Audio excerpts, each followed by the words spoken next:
Olá, meu nome é Sebastião Ernesto, sou médico anestesiologista e vou falar sobre biodisponibilidade. Esse diapositivo traz para nós dois gráficos, o da esquerda representando a farmacocinética. A farmacocinética é a parte da farmacologia que estuda os processos que levam à formação de uma concentração da substância na corrente sanguínea ou no órgão-alvo.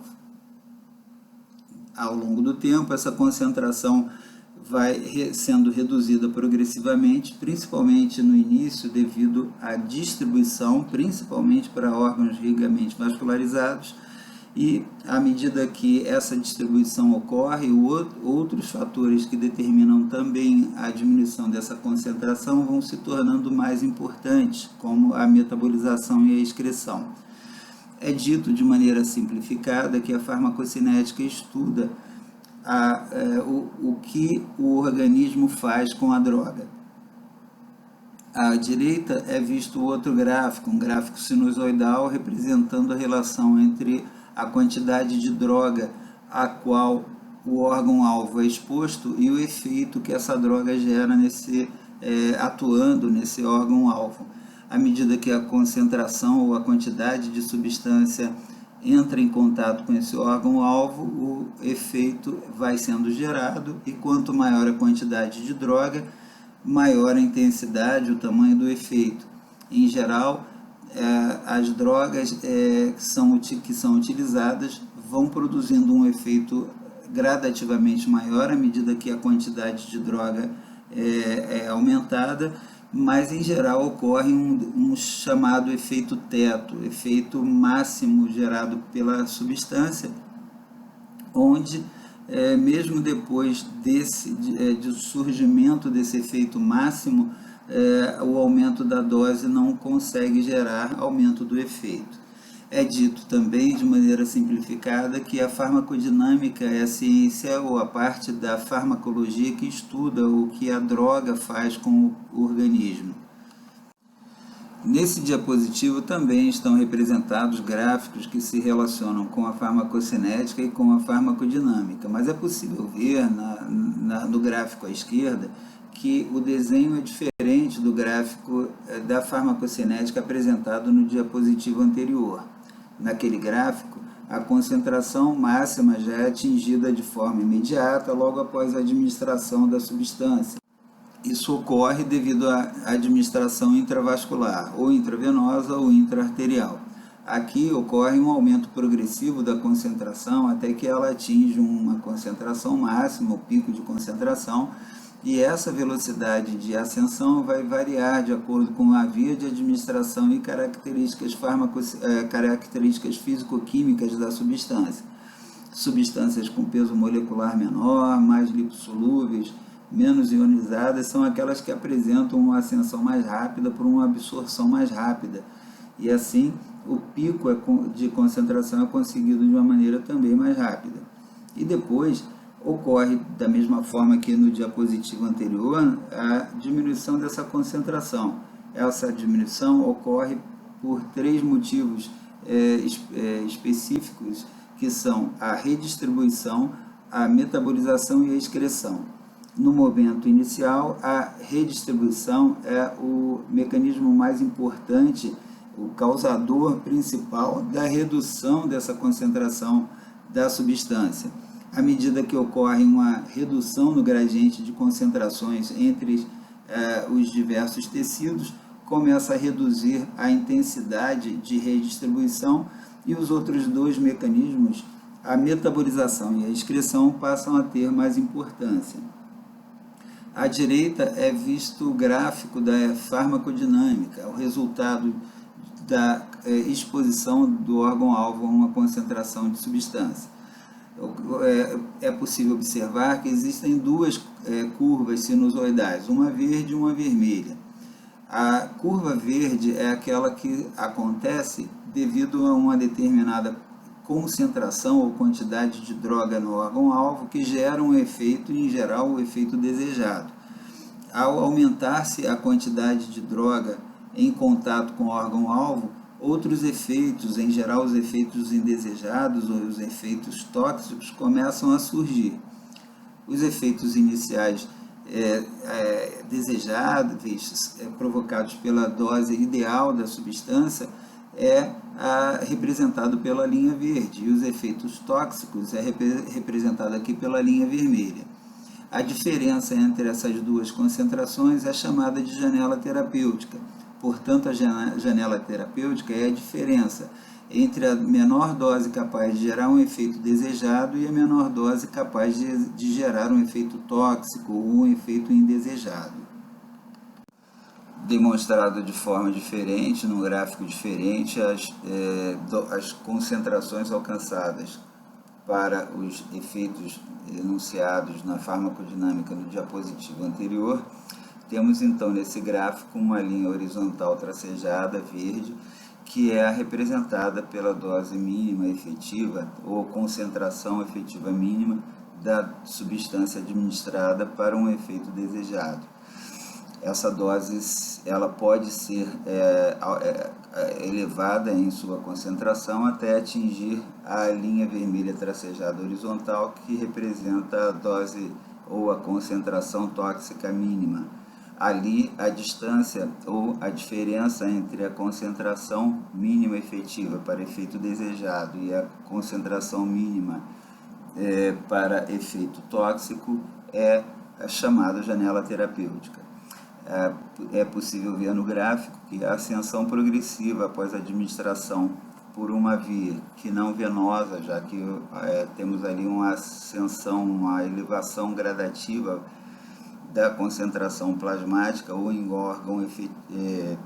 órgão-alvo da concentração da substância, ela é progressiva, ela não atinge a concentração máxima de pico de forma imediata.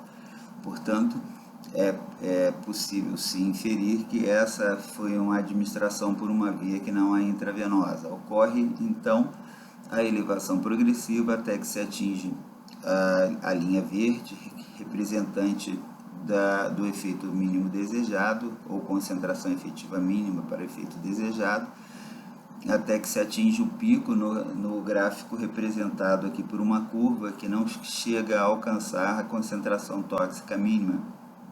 Ela fica dentro da janela terapêutica e começa então a reduzir a sua concentração pelos mecanismos de distribuição e eliminação. O período de efeito ou a duração do efeito é encontrado entre o cruzamento da curva de ascensão e a linha reta horizontal verde representada ou representando a concentração efetiva mínima no início da ascensão e o término do efeito no momento em que a linha que representa a queda da concentração cruza de novo essa linha. Portanto, temos uma possibilidade de um efeito máximo dessa substância no pico de concentração, mas o término de ação quando essa concentração se reduz abaixo da concentração efetiva mínima. A biodisponibilidade é referida como a área sob a curva de concentração. É possível comparar a área de concentração de uma substância administrada por uma determinada via com a curva de concentração ou com a área sob a curva de concentração dessa mesma droga administrada por via intravenosa. Quanto mais próxima essa área daquela área da droga administrada por via intravenosa, maior é a sua biodisponibilidade. Isso pode ser visto nos gráficos à esquerda nesse diapositivo. O gráfico de cima, à esquerda, onde F que representa a biodisponibilidade é igual a 1, mostra uma área sob a curva de concentração muito próxima daquela área produzida quando a substância é administrada por via intravenosa. Isso aproxima a biodisponibilidade de 1. Quanto mais próxima, quanto maior esse pico de concentração da substância administrada por uma via que não é intravenosa, mais ela se aproxima daquela concentração alcançada na administração intravenosa, portanto, maior a aproximação da biodisponibilidade igual a 1. No gráfico inferior, é possível ver uma biodisponibilidade representando valor próximo de 0,3. Portanto, a área sob a curva de concentração é muito inferior.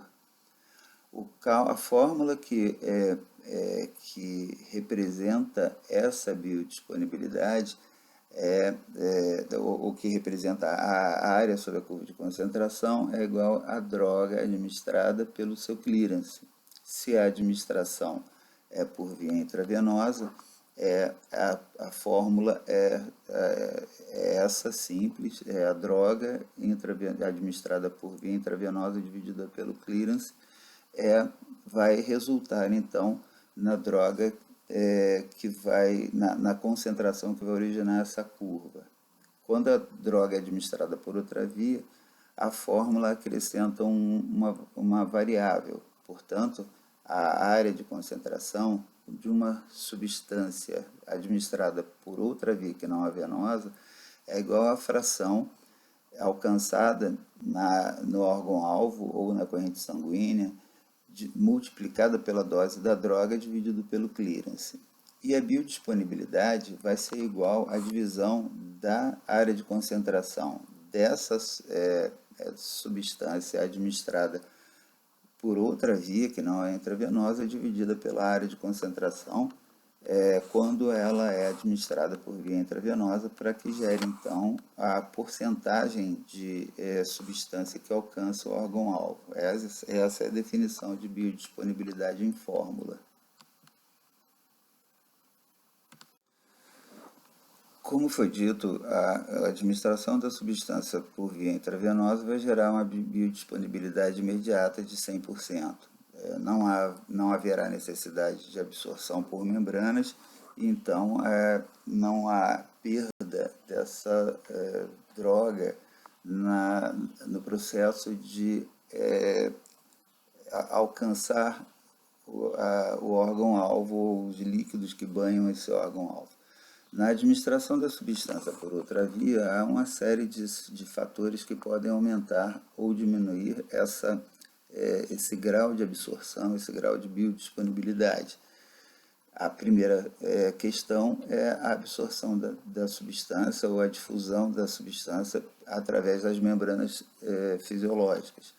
E para a absorção, existem fatores que podem interferir de maneira bastante importante. A solubilidade da substância é importante, o peso molecular da substância é importante. Quanto menor a solubilidade, quanto maior o peso molecular, mais difícil é a difusão. A espessura da membrana também é importante. Quanto maior a espessura, maior a dificuldade da difusão através dela. E a área de superfície de absorção é importante. Quanto maior a área de superfície, mais facilidade vai ter para a difusão dessa substância. O coeficiente de partição, que é a relação entre a afinidade da substância em dois ambientes diferentes, ou seja, se a substância tem mais afinidade para aquele ambiente após a difusão do outro lado da membrana fisiológica, maior a facilidade de absorção. A vascularização é de importância significativa. Quanto maior a vascularização, maior a facilidade de remoção dessa substância da região onde ela se encontra, tanto no momento da absorção quanto no momento da eliminação. O gradiente de concentração também é de extrema importância. Obviamente, a substância, principalmente quando é absorvida por processos passivos, onde não há gasto de energia, o gradiente de concentração é fator fundamental na geração de energia para essa passagem da substância de uma região ou de um local para outro. E o pH também é de fundamental importância, uma vez que a aproximação do pK da substância do pH da solução faz com que haja diminuição da fração ionizada e, assim, aumento da fração não ionizada, que é aquela que tem mais facilidade de difusão através de membrana. Existem vários mecanismos de difusão. Alguns são com dispêndio de energia, outros sem dispêndio de energia. Em geral, aqueles mecanismos sem dispêndio de energia são os tipos de difusão que ocorrem a favor de um gradiente eletroquímico. Os mecanismos de difusão com dispêndio de energia ocorrem contra o gradiente eletroquímico, ou seja, aquela substância vai ser transportada para a região onde ela já está mais concentrada. Isso só ocorre às custas do consumo de energia. Entre esses mecanismos, alguns são discriminados nesse diapositivo.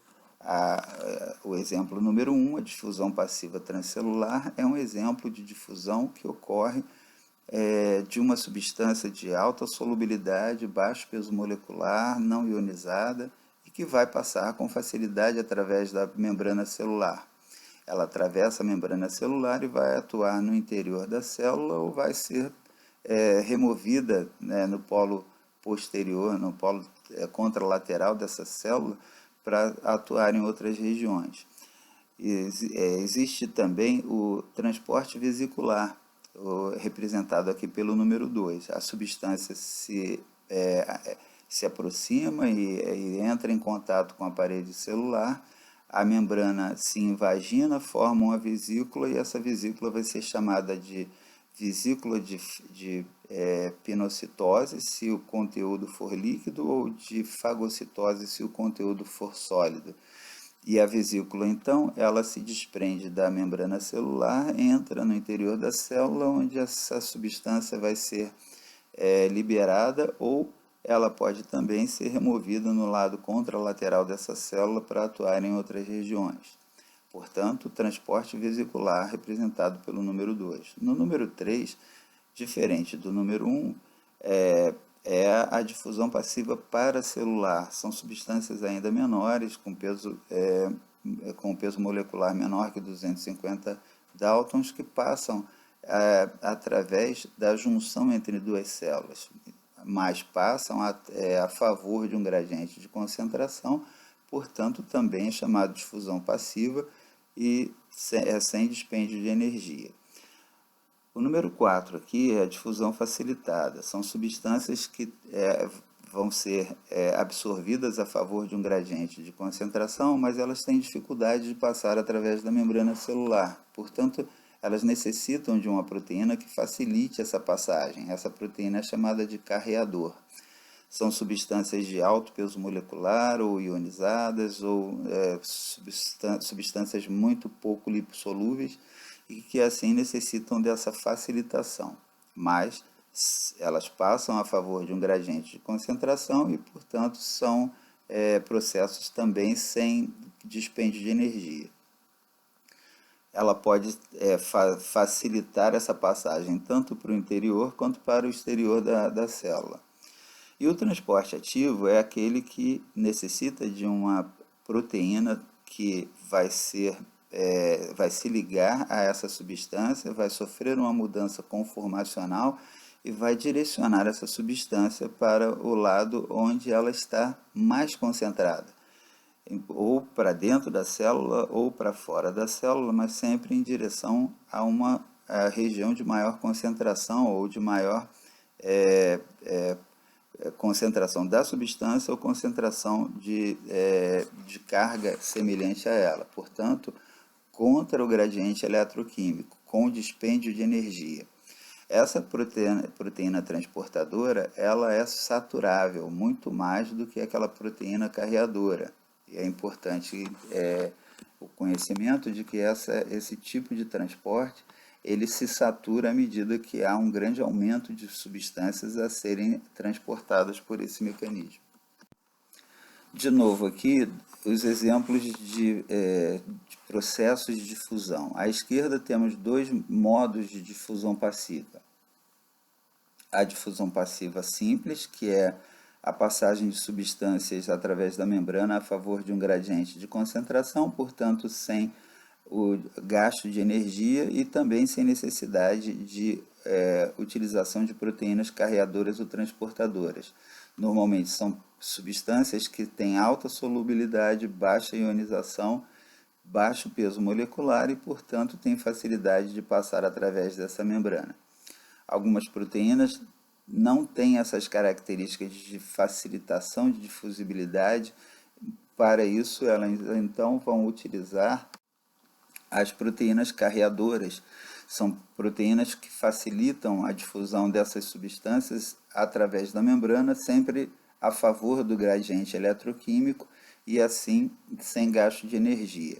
Portanto, são substâncias de alto peso molecular ou ionizadas e assim sucessivamente que vão passar através da membrana utilizando essas proteínas a favor do gradiente de concentração. Pode ser uma proteína específica, especial, ou pode ser um canal iônico, enfim, existe a necessidade dessa via de passagem, mais a favor do gradiente eletroquímico. E à direita aqui são vistos os mecanismos de transporte ativo.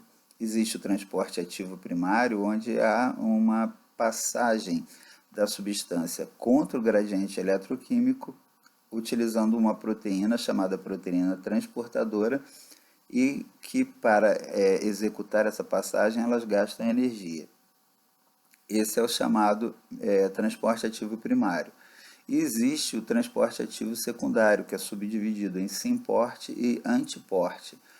No transporte ativo com symporte, normalmente essa substância ela vai contra o gradiente, o gradiente eletroquímico e normalmente ela leva consigo uma molécula ou um íon na passagem que também vai contra um gradiente de concentração. Então, há um grande dispêndio de energia aqui. Existe o outro tipo de transporte ativo secundário, que é chamado antiporte. Enquanto a substância principal é transportada pela proteína transportadora contra o gradiente de concentração, existe a passagem na via contralateral, ou seja, no sentido oposto, de algum íon ou alguma substância carregada eletricamente.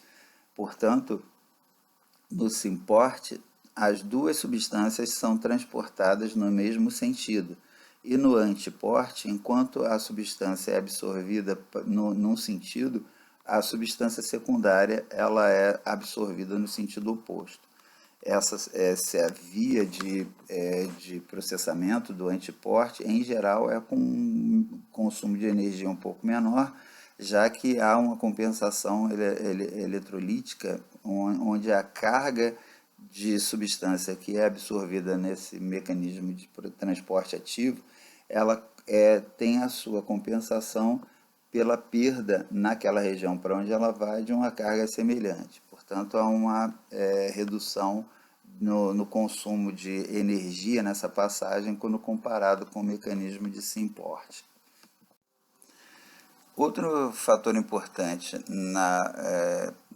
na passagem, na difusão de substâncias, é o pK da substância.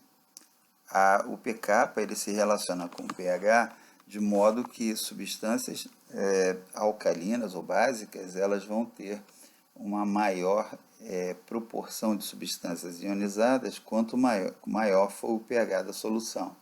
Ao contrário das substâncias mais ácidas, que vão ter a sua maior proporção não ionizada quando o pH da região da solução onde se encontra for menor. Portanto, substâncias ácidas vão ficar mais ionizadas em ambiente alcalino e menos ionizadas em ambiente mais ácido. O contrário acontecendo com as substâncias com pH mais elevado, com as substâncias mais básicas. Aqui temos a forma representando essa relação, onde a relação entre substância ionizada e não ionizada é igual a 10 elevado ao valor de pH menos o valor de pK. Temos aqui então um exemplo de uma substância que tem um pK 4.4 que se encontra no estômago do indivíduo. uma região de extrema acidez com pH que pode chegar a valores de 1,4 no suco gástrico. Uma região tão ácida assim vai tornar essa substância, esse ácido fraco de pK 4,4, extremamente não ionizada. Ela vai ser uma substância que, por não estar muito ionizada, vai ter mais facilidade de passar através da membrana, da barreira representada pela mucosa do estômago. As fórmulas são desenvolvidas, então, de modo que o pH menos pK aqui, ou seja, 1,4 menos 4,4, resulta o valor menos 3. Portanto, 10 elevado a menos 3 vai ser igual a 0,001. Isso é o resultado dessa fração à esquerda e abaixo aqui, onde essa substância com o pK 4,4 num pH de 1,4 vai gerar uma concentração, uma proporção de substância não ionizada muito maior, já que o resultado dessa fração é um resultado milesimal para a substância ionizada. Portanto, vai ser muito mais fácil a passagem através da barreira representada pela mucosa gástrica. E ao chegar no plasma do indivíduo, após essa absorção, vai encontrar o pH fisiológico de 7,4. Retornando a fórmula abaixo e à esquerda, então a relação entre fração ionizada e fração não ionizada é igual a 10 elevado a pH menos pK, que vai resultar num número igual a 1000. Então, a fração não ionizada na região, no plasma do paciente, uma região de pH 7,4, vai estar 1000 vezes mais ionizada do que não ionizada. Portanto, essa substância ela não vai ser capaz de retornar ao suco gástrico por não passar pelas membranas plasmáticas. Ela vai ser contida ali na corrente sanguínea. Esse é um exemplo esquemático da absorção de substâncias ácidos fracos com pK baixo, mas que vão encontrar um pH ainda mais baixo. Portanto, vão permanecer muito na forma não ionizada, facilitando a sua absorção. Ao encontrar um pH no plasma mais elevado que o seu pK, ela vai ser, como é uma substância ácida, vai encontrar um ambiente muito mais alcalino, então ela vai se ionizar e vai ter dificuldade para sair da corrente sanguínea por não passar pelas membranas plasmáticas.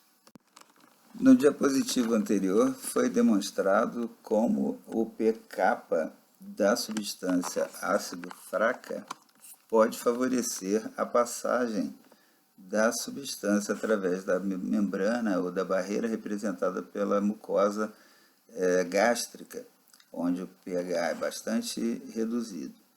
Portanto, substâncias ácidas em pH reduzido, elas são gradativamente mais mantidas na forma não ionizada.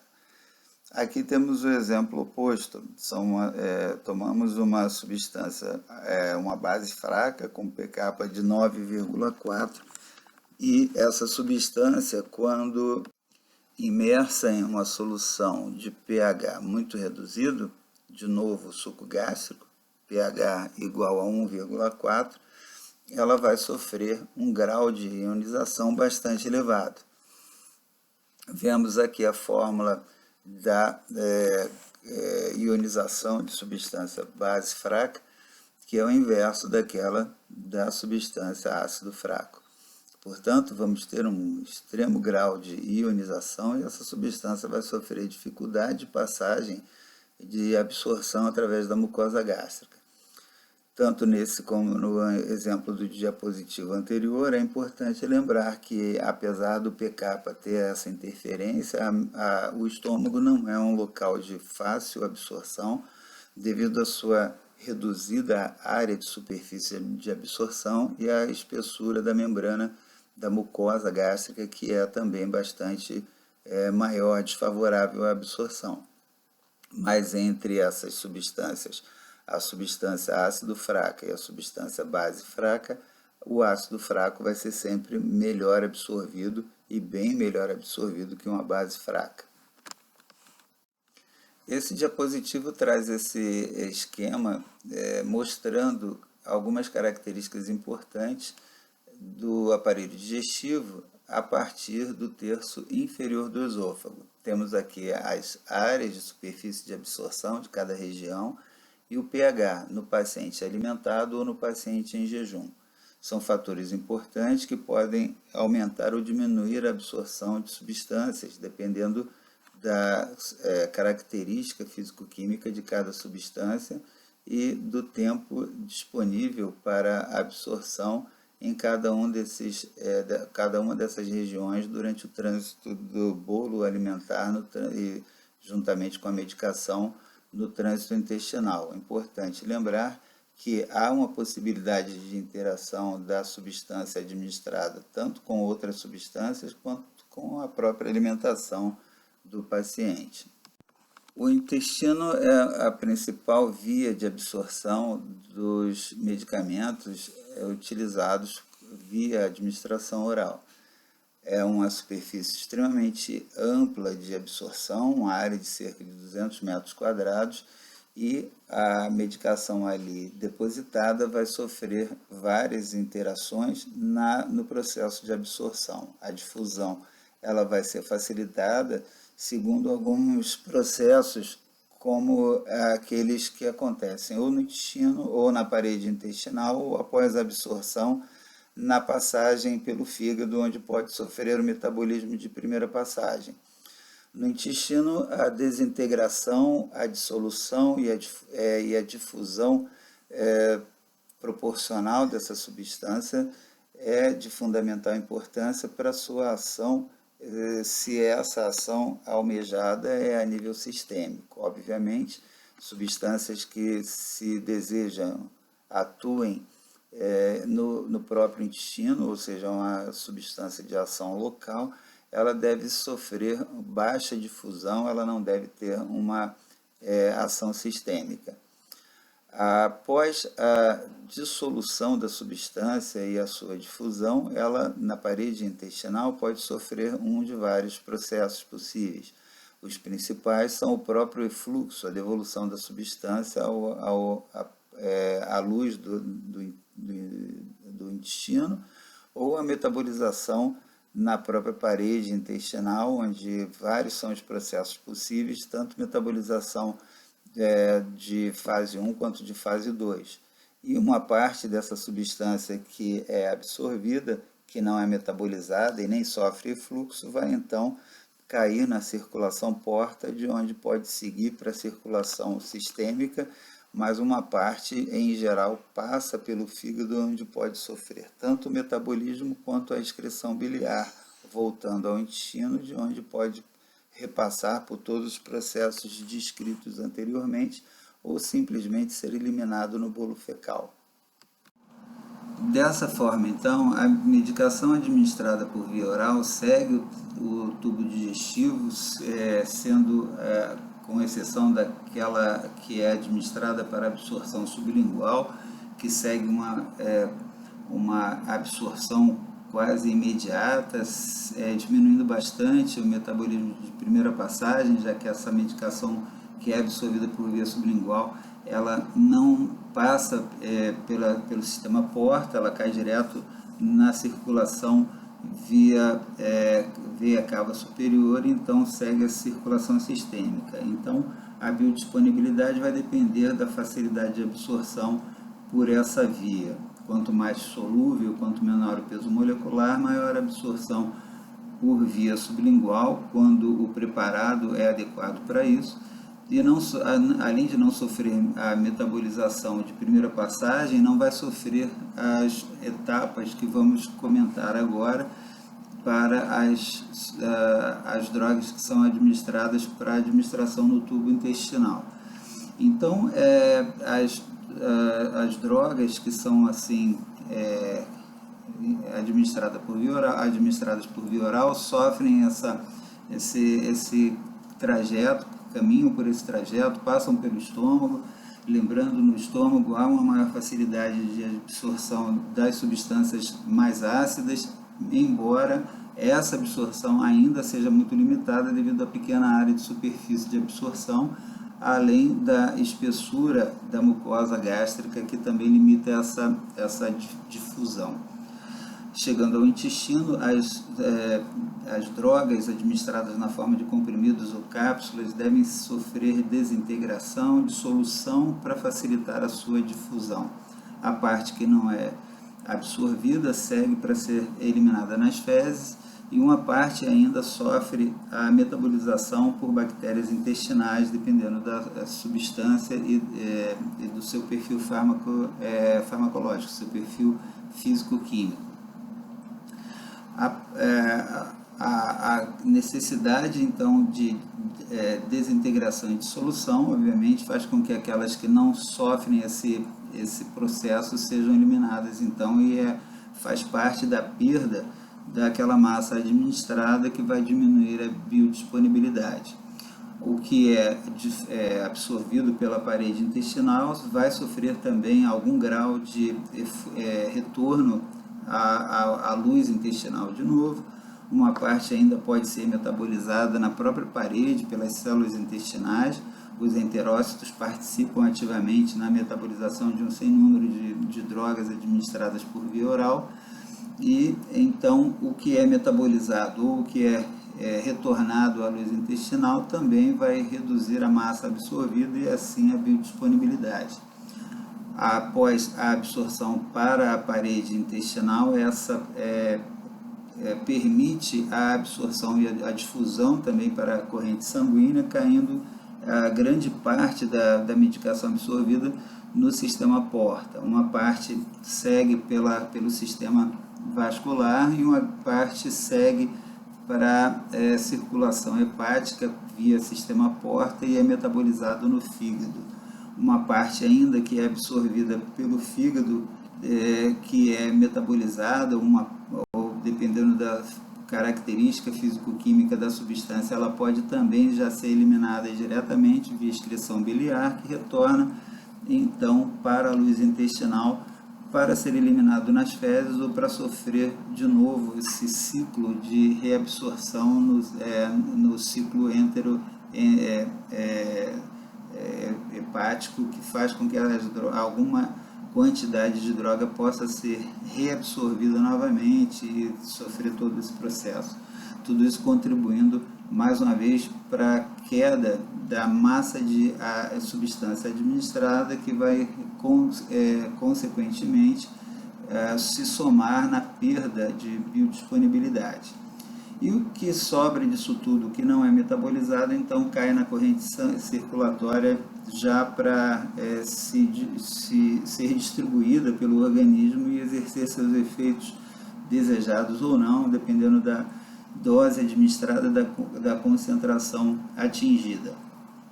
Lembrar também que algumas substâncias são administradas na forma de prodroga, e essas prodrogas, que são muitas vezes inativas, necessitam de passar pelo metabolismo de primeira passagem e ali ser metabolizado para produzir a droga ativa. Então, se há algum grau de alteração na capacidade de metabolização, ou seja, por falta de condições de funcionamento hepático, indivíduos com insuficiência hepática ou com polimorfismo, que pode ser característica de algumas populações ou de algumas alterações genéticas, esses indivíduos podem sofrer tanto efeito de sobredose devido à não metabolização de primeira passagem e assim aumento da biodisponibilidade de uma substância que na população em geral estaria recebendo, estaria sendo uma dose adequada, mas nessa população que tem esse grau de redução da capacidade metabólica de primeira passagem, pode aumentar a biodisponibilidade e fazer com que haja efeito de sobredose. Por outro lado, substâncias que são administradas na forma de prodroga, por exemplo, a codeína, pode, em alguns indivíduos que têm essas alterações de insuficiência de metabolização, seja por polimorfismo ou outra causa, podem apresentar insuficiência de resposta devido à não metabolização da codeína, que deveria ser metabolizada para ser transformada em morfina e assim gerar o efeito analgésico esperado.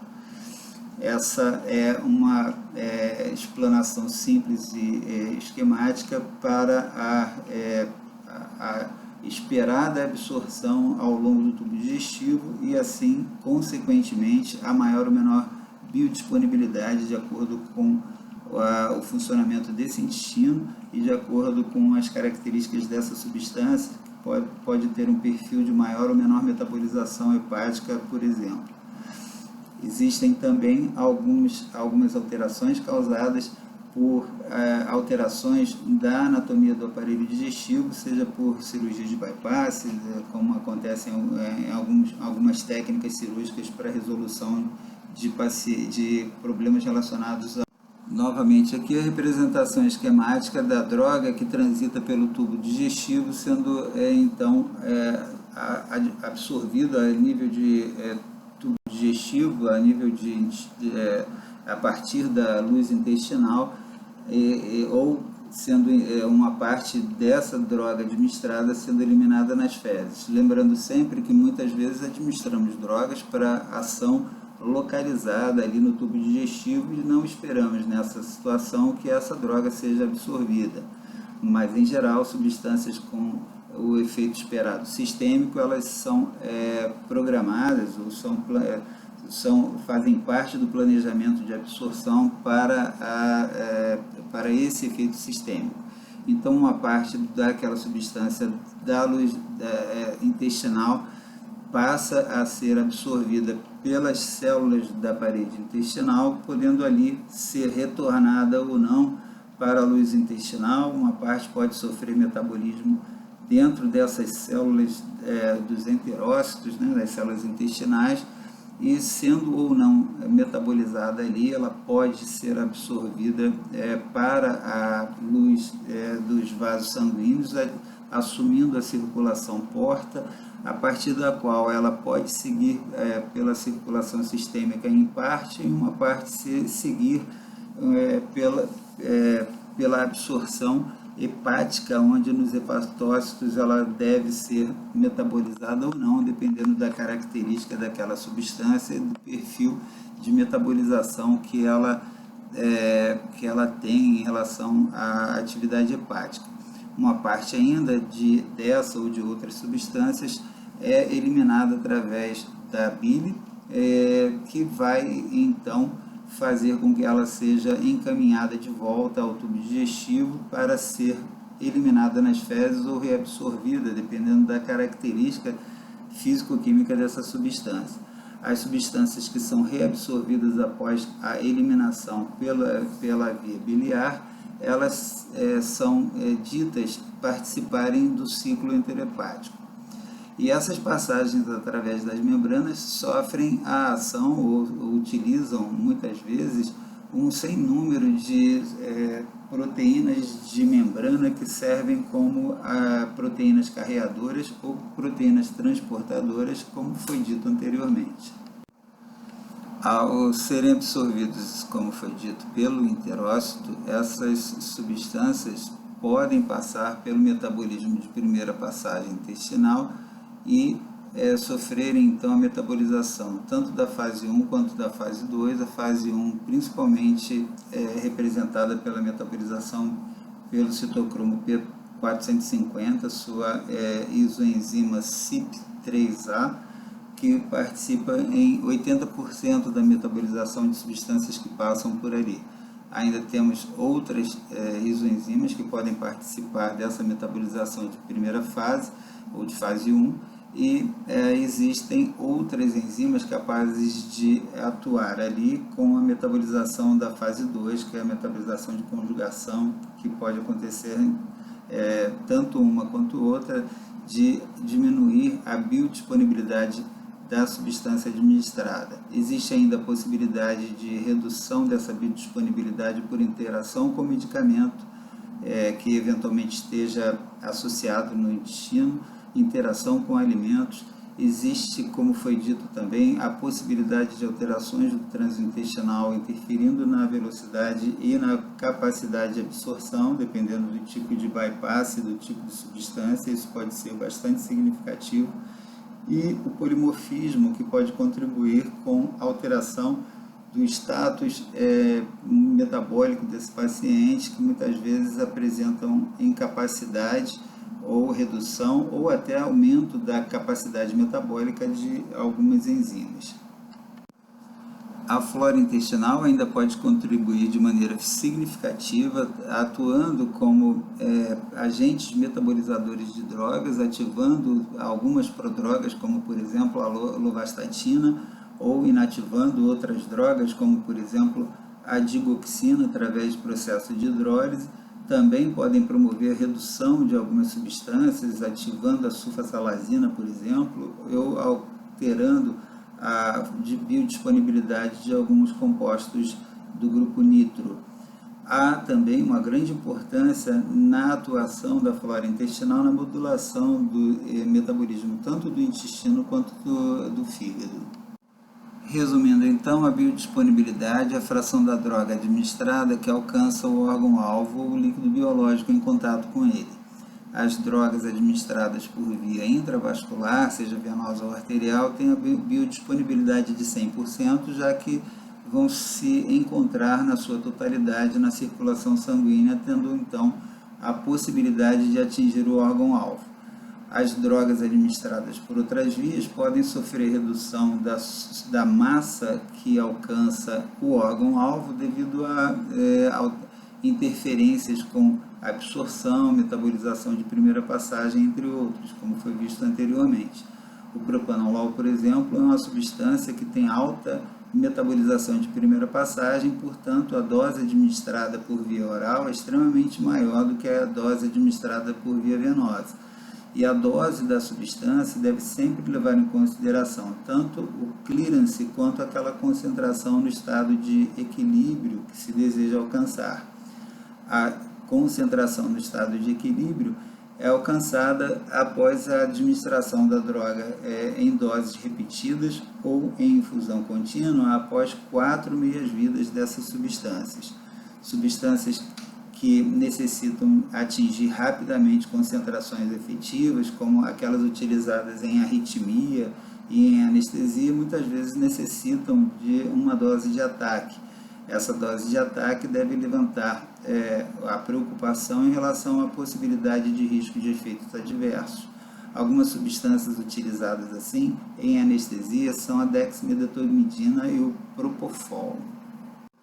Terminamos aqui o nosso vídeo com algumas considerações sobre biodisponibilidade e manifestem a sua satisfação ou não através do like ou dislike e podem fazer comentários, somos muito gratos da sua atenção. Visitem-nos no nosso canal de Telegram, temas de anestesia. Muito obrigado.